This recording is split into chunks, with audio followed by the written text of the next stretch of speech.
Get back in the kitchen. But at some point in time, I have to check up on that garlic.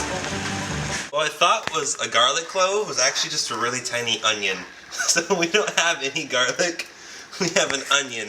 So we'll be adding an onion to our meal today because that's what we ended up getting. And when chopping stuff for yourself, you never have to worry about how you chop it. Just kind of go at it for a little while, and when you feel it's done. Remember, it's all about you. Alright, so our potatoes are done. We can kind of, if we wanted to, we could take the skins off, but I'm just going to leave the skins on, because I like skins, but it's up to you.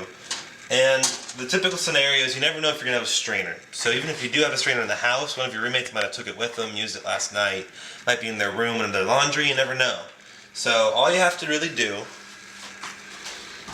is hold a pot at an angle and use this kind of as your strainer and just tilt.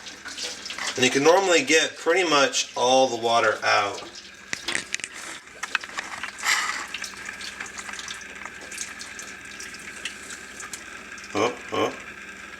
Then you readjust once most of your water's out. You readjust the standings of most of your food, and you can get the last little bit out.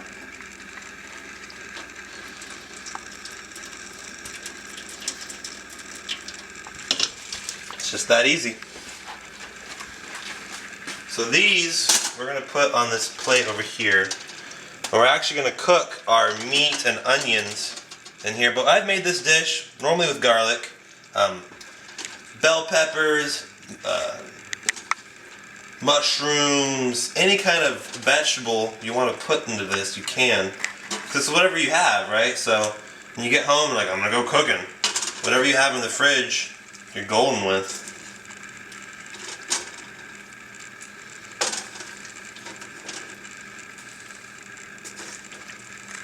Still have a little residue in there, but that's okay.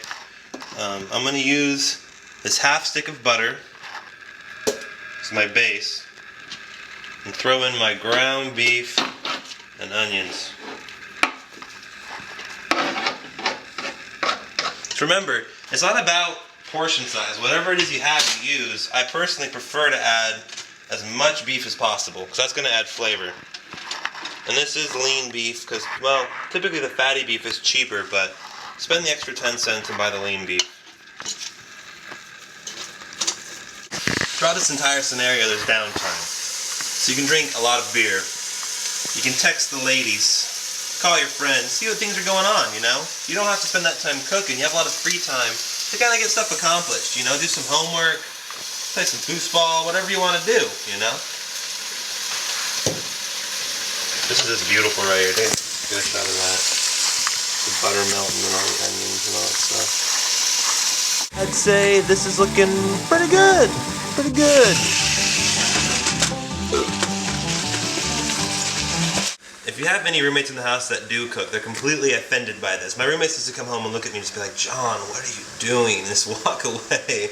But it's good. I mean, and if you actually do have a cook in the house, they buy spices. So then that's when you get the whole cupboard full of spices and random good ingredients. So you can kind of just, you know, splash a little from that they'll never notice, and you're pretty much good to go. Well, sadly I'm done using the knife, but I still got a few things to do. So when adding the spices, you have to realize you're making about 15-20 portions here. So you have to add enough for about 15-20 portions. So don't be too overwhelmed by the fact of how much tapatio I added right there. And you have to add a little bit of salt and pepper, just for that extra touch.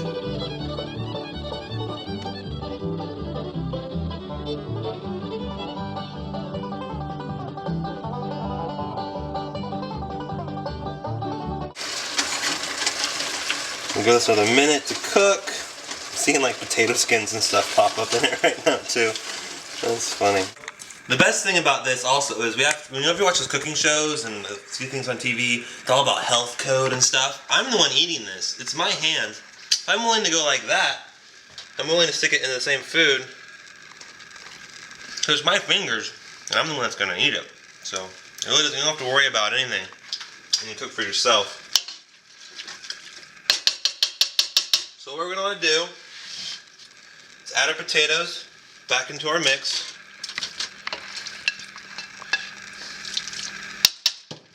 I prefer to keep things simple, So we're adding 1 stick of butter.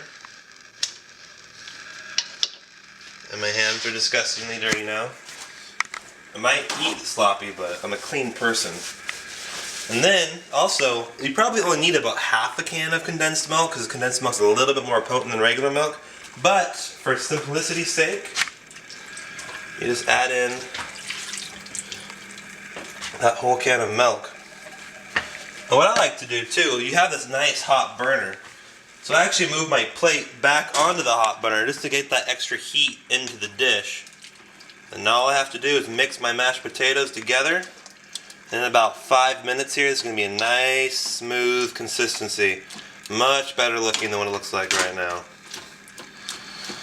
If you have it, which most times you don't, it's nice to have a little like pummeler or some sort of little like wooden stick to beat the potatoes with. But if you don't, just mix it for a while. The potatoes should be soft enough that they just break apart, especially in the concoction with the extra heat, and you have yourself a nice smooth mixture. So whenever you're finished mixing, you want to taste it and see if it's exactly what you wanted. In this case, I want some more tapatio.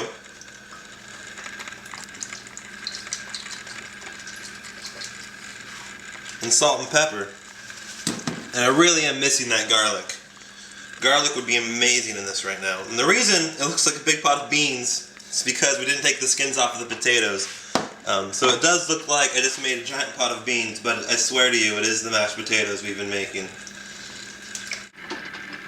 So in the end, it might not look very pretty, but it's better than ramen. It's dirt cheap. It'll last me a week, and it really is kind of tasty. I mean, let's face it, hot sauce, garlic, onions, we all love that kind of stuff, so. This, in my opinion, is what real bachelor cooking looks like. Here's to this is the best life that we can afford.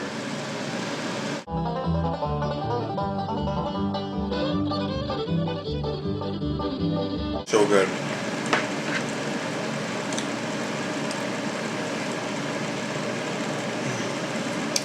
And then all that tapatio is a great little kick at the back too.